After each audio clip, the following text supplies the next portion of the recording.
Magandang araw po, welcome po sa aking channel, Love9 TV.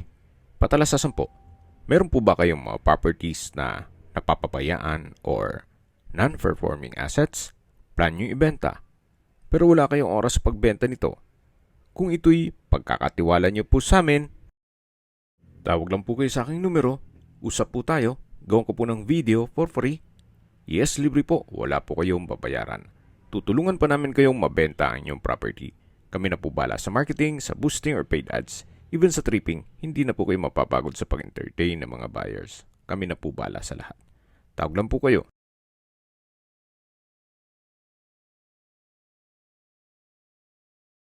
Nandito po tayo ngayon sa isang exclusive subdivision dito sa Las Piñas City. Ito pong bagong video presentation natin ay isang fully furnished na house lot. May lot area po ito na 456 square meters. Ang floor area is 400 square meters more or less. Ito po ay titulado, buhay po ang may-ari, kaya wala po kayong maging problema sa documentation o sa transfer ng title.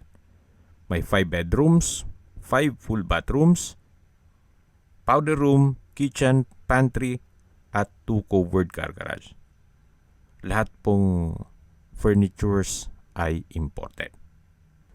Well-maintained po itong property, kaya ready for occupancy. Pasok po tayo dito sa pedestrian gate. Naka-landscape na rin po.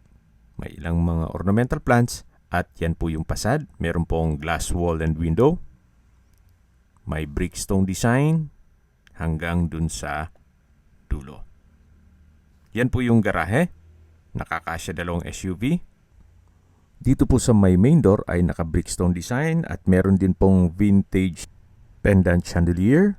Ito po yung massive main door or gigantic door or enormous entrance door. Samahan niyo po ako, pasok po tayo. Ito po yung foyer. At meron pong customized glass window. Yan po yung side ng garahe. Naka-ceiling cove design, may pin lamps. At dito naman po yung living area o salas. Lahat pong kagamitan na makikita nyo ay kasama po yan. Pero po sa personal stuff ni owner. May chandelier. May glass wall and window na nag-serve as natural sunlight. Napaganda ng wooden center table. Then meron din pong indoor plant. Premium tiles po ang ginamit dito sa flooring. At ito naman po yung spiral staircase na may wooden steps at metal railing. Meron din pong Libarg Italian style gilt wood mirror na kung saan 50 inches by 28 inches po yan. At nasa $628 din po ang presyo. Ito naman po yung powder room. Maganda disenyo. Naka-tile bathroom wall. May urinal, water closet, hand wash basin, vanity mirror, at may wall-mounted wooden rack. Meron din pong outlet.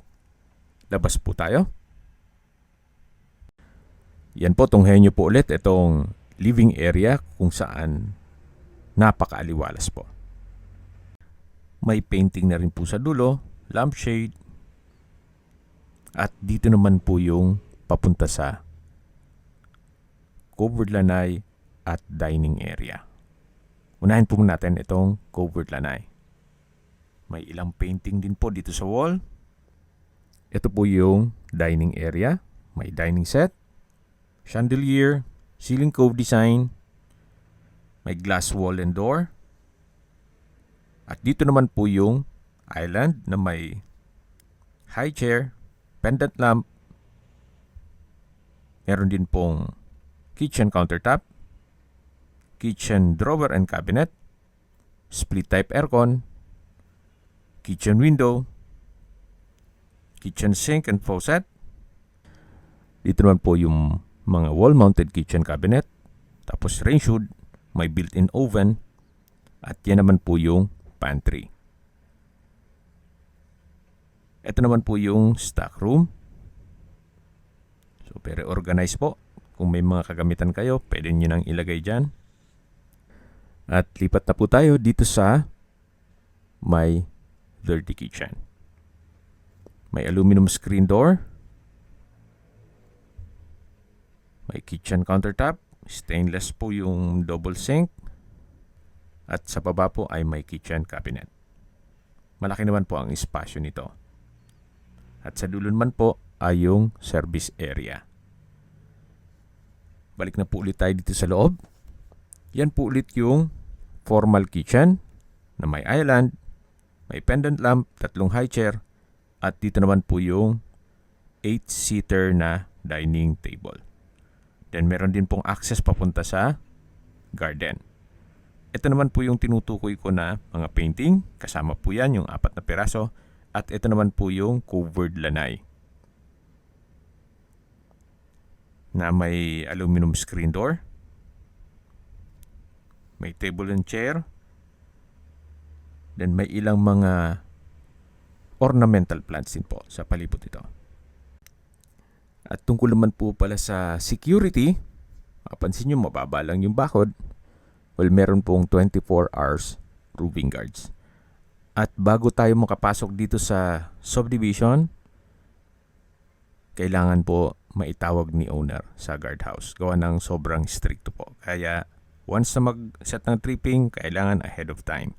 Ito po pala yung unang kwarto o first bedroom na kung saan kung meron man po kayong PWD or senior citizen sa pamilya, itong kwarto na to ang para sa kanila. Pwede rin pong guest room, pwede pong gawing office. Kompleto na rin po yan, may office table. Then meron din pong sariling toilet and bath. May multiple lampshade. Ito po yung banyo na kung saan may bathroom countertop, bathroom cabinet, water closet with bidet, shower enclosure, overhead shower, at bathroom window. Ito po yung naka-tile bathroom wall. Yan po yung banyo dito sa first bedroom. Malaki naman po ang espasyo. May glass wall and window na nag-serves as natural sunlight. At meron din po itong access dito sa covered lanai na kung saan meron pong coffee table at naka-brickstone design yung wall. Ito po yung first bedroom. Meron na rin pong wall-mounted cabinet. At paglabas nyo po, yan po yung main door. At dito naman yung living area o salas. At ito na po yung hagdan. Sa ilalim po yan yung powder room na naikutan natin kanina. Ito pong staircase wall ay naka-brickstone design na rin po. Then may mga light effects na rin sa ilalim. Samahan niyo po ako. Akyat po tayo. At nandito na po tayo sa second floor. Ito po yung hallway na pwedeng gawing family area. Yan naman po yung open below. At ito naman po yung master bedroom. Meron po itong sitting area. May split type aircon, naka-ceiling cove design. May customized glass wall and window. Kompleto na furnishings. Napakaganda po ng disenyo. Dito po sa kabilang side ng kwarto ay naka-ceiling cove design. May bed frame and mattress. May side table, lampshade, customized glass wall and window with curtain. At meron din po itong sariling walk-in closet at toilet and bath na napaka-spacious po niya. May urinal. From floor to ceiling po ang tile bathroom wall. May water closet with bidet. Bathtub. Couple hand wash basin. At may shower enclosure. Ito naman po yung wardrobe. Hanggang sa dulo po yan. At meron din pong multiple shelves. Dito naman po ay may drawer. Ito po yung walk-in closet at toilet and bath ng master bedroom. Napakaganda po. at napakaaliwalas. Tunghayin niyo po ulit. At lalabas na po tayo para check natin yung ibang parte nitong bahay. Ito po yung hallway. At dito naman po yung open below. May modern chandelier with multiple pendant lights with conical or bell-shaped shades. Ito pong glass wall and window. Hanggang dito po sa taas, nag-serves din na as natural sunlight dito sa second floor. Yan po yung staircase. At dito naman po yung hallway papunta sa ibang kwarto. Ito po yung third bedroom. Kompleto na rin po. May bed frame and mattress, split type aircon, may table and chair, drawer, wardrobe, at may sariling toilet and bath. Meron din po itong access papunta sa balkonahe na may coffee table. Check mo natin itong toilet and bath. May bathroom cabinet, vanity mirror, hand wash basin, water closet with bidet, shower enclosure, overhead shower. From floor to ceiling po ang tile bathroom wall at may bathroom window. Ito po yung third bathroom sa third bedroom. Sa dulo po ay yung wardrobe at ito yung naka-ceiling cove design. Ito naman po yung access door papunta dito sa balkonahe. Ito po yung sa taas ng pasad na kung saan mayroon pong balkonahe. Yan po, tunghayin niyo po ulit itong third bedroom. At lalabas ulit tayo para silipin natin yung kabilang kwarto. Yan po ulit yung hallway papunta sa master bedroom at pababa dun sa staircase. Ito naman po yung fourth bedroom. Napakaliwalas din po gawa ng meron pong customized glass window. Meron na rin pong split type aircon, tile flooring, may wardrobe, at meron din po itong sariling toilet and bath. Halos same design lang din po nung mga naunang banyo. May water closet with bidet, hand wash basin, vanity mirror, at shower enclosure. Meron din po itong access papunta sa balkonahe. Napaganda po ng disenyo. May curtain na rin po.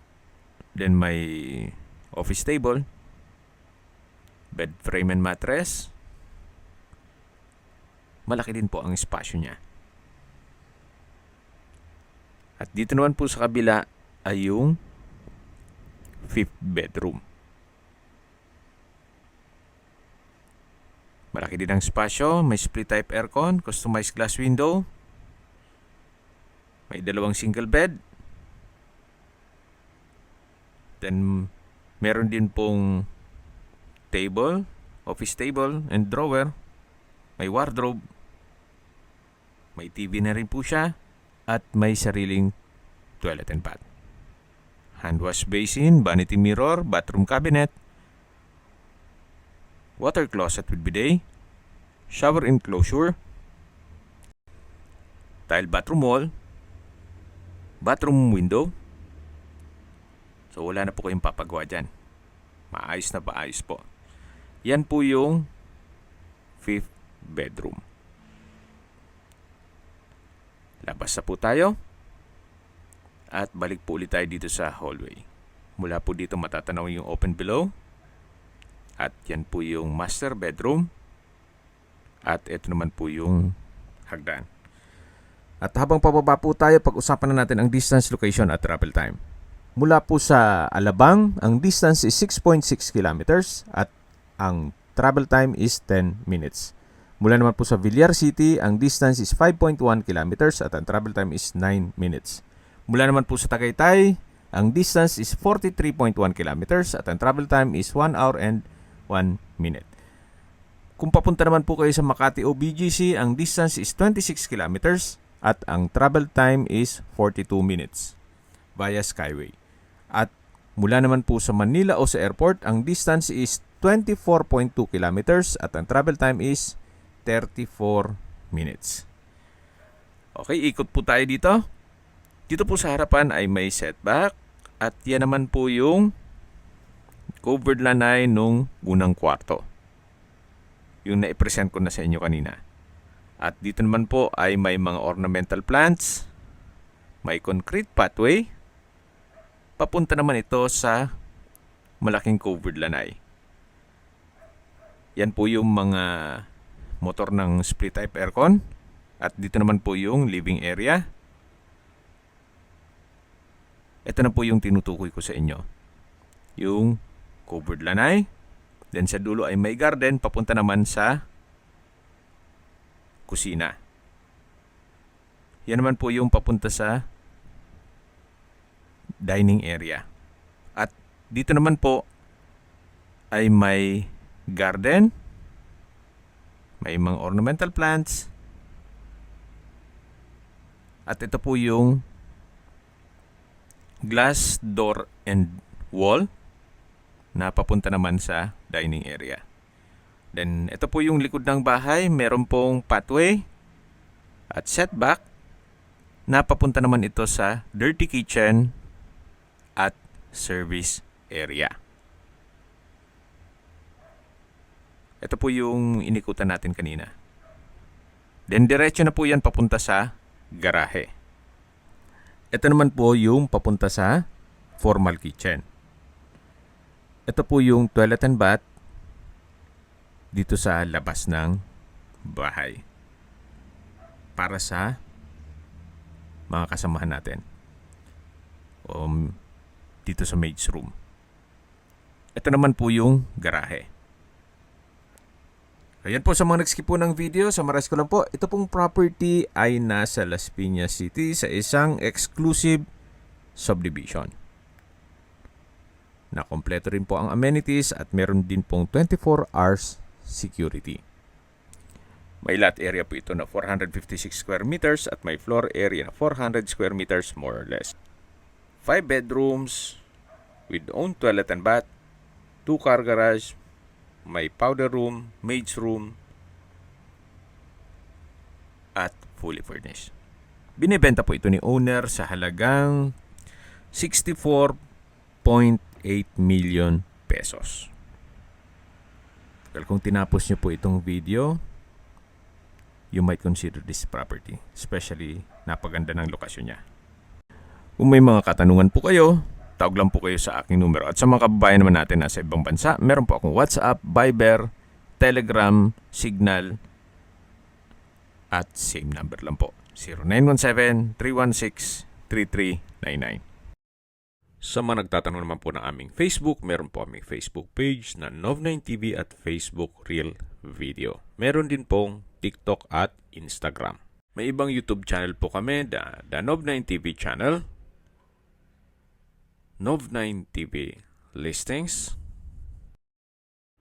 Nov9TV On The Spot, Nov9TV Updates, at Nov9TV House Rental. Sana po naibigyan nyo ang video presentation. Paki-like and subscribe na lang po sa aking channel para ma-update din po kayo sa aking future listings. Kung sakali po hanap nyo yung mas malaking sukat ng lupa, meron din po kami ibang listings na pwede nyong pagpilian. Huwag po kayong mag-atubiling tumawag sa amin. Then, let us know your budget para malaman namin kung anong property pwede naming ilog sa inyo. Sa lahat pong viewers, subscriber at nagtiwala po sa amin, salamat po sa suporta. Ingat po kayo lagi at yung pamilya. Maraming salamat po.